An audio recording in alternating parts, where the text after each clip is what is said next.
अग्नियासुर का होगा मारतंड से आमना सामना और इस पूरी ही घटना का आनंद ले रहे होंगे मल्लामणि और असुर माता दिति, क्योंकि मल्लामणि को इस बात का यकीन हो गया है कि ये मारतंड जो कि बाघ से बचकर भाग रहा है ये शिव नहीं हो सकता, क्योंकि शिव के अंदर इतनी शक्ति है कि वह सारे ही बाघ को एक क्षण के अंदर नष्ट कर सकते हैं। वह भला बाघ से क्यों भागेंगे। इसीलिए मल्लामणि यह आदेश देता है कि अग्नियासुर अपने असली रूप में आओ, बाघ से असुर में तब्दील हो और इस मारतंड का अभी और इसी वक्त अंत कर दो। अब क्या वास्तविक तौर में ऐसा हो पाएगा या फिर मारतंड अपनी शक्तियों से अग्नियासुर को नष्ट कर देगा, यही हम जानेंगे आज के एपिसोड में। तो बिना किसी वक्त गवाए चलिए शिव शक्ति के लेटेस्ट एपिसोड का रिकैप शुरू करते हैं। कहानी की शुरुआत होती है मारतंड से। मारतंड देखते हैं कि उनकी आंखों के सामने ही एक पेड़ की डाली टूट के सीधे महालसा के ऊपर गिर रही होती है। इसीलिए वो दौड़ते हुए जाते हैं, अपने हाथ से उस डाली को पकड़ लेते हैं, जिससे कि महालसा के प्राण बच जाते हैं। यह देखकर सभी लोग चौंक गए थे, खासकर महालसा जो कि अभी तक कह रही थी कि कल रात को उन गुंडों से मुझे मारतंड ने नहीं बचाया, लेकिन मारतंड कहता है कि अब तो मैंने तुम्हें बचा लिया ना। महालसा को इस वक्त तक बहुत ज्यादा गुस्सा आता है, लेकिन इस वक्त वो कुछ करती नहीं है, क्योंकि वह जानती है कि वास्तविक तौर में मारतंड ने उसके प्राण बचाए हैं। मारतंड कहता है कि मैंने तुम्हें बचा लिया महालसा, अब क्या कहोगी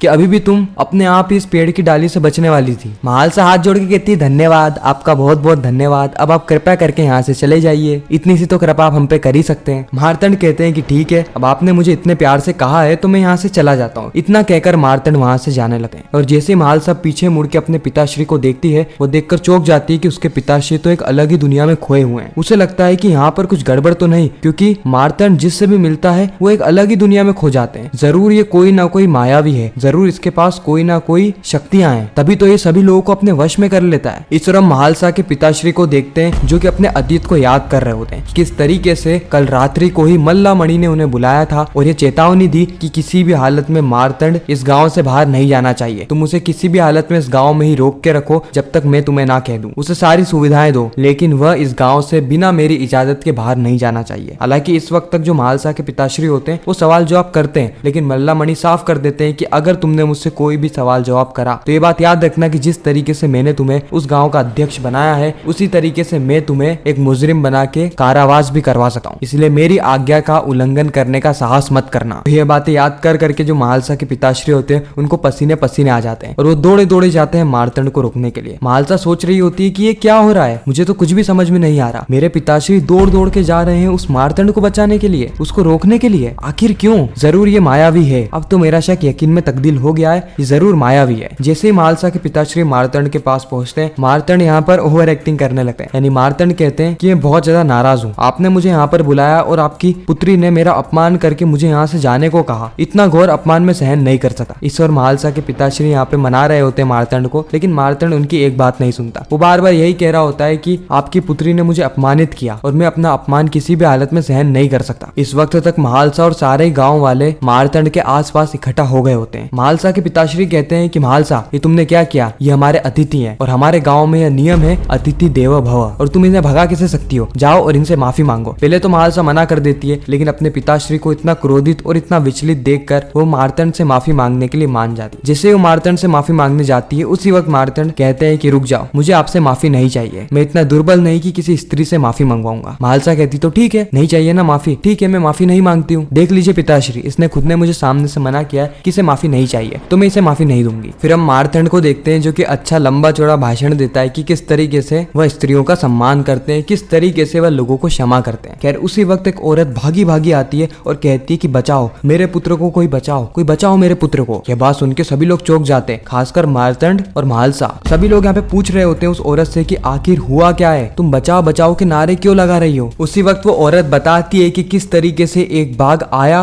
और उसके बेटे को उठा कर ले गया, उसके पुत्र को कोई बचाओ, वह बाघ उस पुत्र को मार देगा। ये सुनकर मारतंड और महालसा अत्यंत क्रोध में आ जाते हैं और ये दोनों ही निकल पड़ते हैं उस बाघ से उस पुत्र को बचाने। और चौंकाने वाली बात यह है कि पूरे गांव में से केवल यह दो ही भागते हैं, कि इन दोनों के मन में करुणा है, ये दोनों किसी से डरते नहीं है। इस वक्त तक महालसा के जो पिताश्री होते हैं वो बहुत ज्यादा भयभीत हो जाते हैं, क्योंकि उनकी पुत्री एक बाघ से लड़ने गई है। कहीं ऐसा ना हो कि कुछ अनहोनी हो जाए, क्योंकि अगर कुछ अनहोनी हो गई तो मल्ला मणि उसे छोड़ेंगे नहीं। लेकिन इस ओर हम मल्ला मणि को देखते हैं जो कि एक बड़े से दूरबीन से पूरा ही नजारा देख रहा होता है, क्योंकि ये सारी ही चाल उसी की थी। वह कहता है कि यह मेरा पहला दाव है, इससे यह पता चल जाएगा कि शिव का अवतार ये मार्तंड है या फिर यह कोई भैरूपिया है। साथ ही हम अतीत में देखते हैं कि आखिर किस तरीके से मल्ला मणि ने एक सिंह को आजाद किया, सिर्फ इसीलिए ताकि वह मार्तंड का सामना कर सके। लेकिन यहाँ पर एक और ट्विस्ट ये है कि यह बाघ केवल बाघ नहीं बल्कि एक असुर है जिसका नाम है अग्नासुर, और इसी का सामना होने वाला है मार्तंड से। और इसी के साथ ही खूबसूरत एपिसोड भी यहाँ पर खत्म हो जाता है। अगर आपको इसके आगे की कहानी जाननी है तो कमेंट सेक्शन में पार्ट 2 जरूर लिखना। मैं मिलता हूँ किसी नेक्स्ट इंटरेस्टिंग वीडियो में, जब तक के लिए गुड बाय।